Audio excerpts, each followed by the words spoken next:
Chicago is a city famous for its skyline, but beneath the surface lies a deep, engineered divide.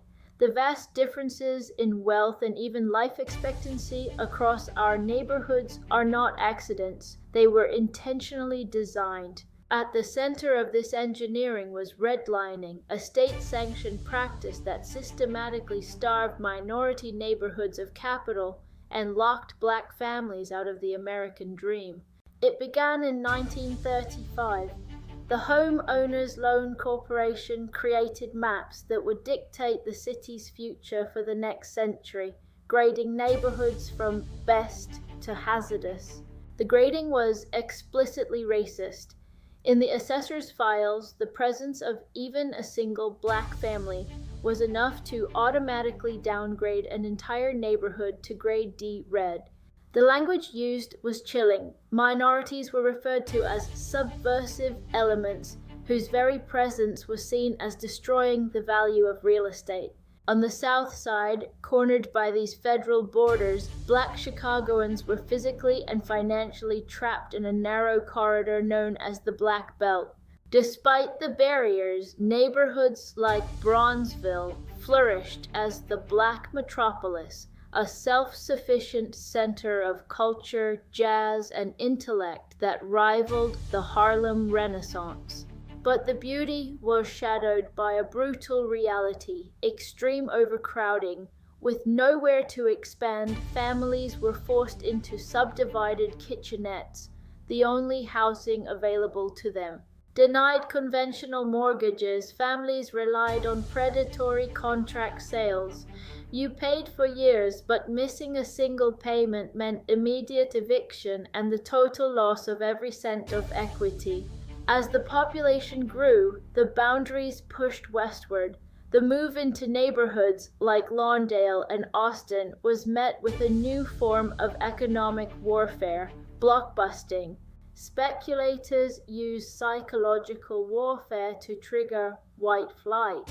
They stoked fears of an invasion to buy homes cheaply from panicked whites, only to flip them to black buyers at inflated prices. In North Lawndale, the turnover was staggering. In just 10 years, the neighborhood shifted from nearly all white to almost entirely black as banking capital vanished. But the community fought back. In 1968, the Contract Buyers League organized payment strikes, exposing the billions of dollars drained from black families by these predatory schemes. Beyond finance, the city was physically carved up. Federal expressways were used as concrete walls to enforce the lines drawn in red ink. The construction of the Eisenhower Expressway displaced 13,000 residents, cutting the west side in half and isolating black enclaves from the rest of the city. The Dan Ryan was even more strategic. Its route was abruptly shifted east to act as a physical barrier between White Bridgeport and the Black State Street corridor. This 14-lane wide canyon, combined with massive public housing projects, acted as a physical containment wall for the black population. Redlining wasn't just about homes, it was a chokehold on entire local economies. Without bank loans, businesses fled, creating a cycle of disinvestment that lasts to this day. Supermarkets and major retailers refused to build in hazardous zones, creating food and commercial deserts where even the most basic resources are out of reach. The disparity is even environmental. Green-lined areas enjoy dense tree canopies and parks, while red-lined neighborhoods suffer from higher surface temperatures and a lack of green space. The most devastating result of this engineering isn't found in a bank account, it's found in human life. This is the story of the widest death gap in any major U.S. city. The distance between the Loop and West Garfield Park is only 5 miles, but the life expectancy gap is a staggering 20 to 30 years. It is the widest gap in the nation. Researchers call it compounded disadvantage.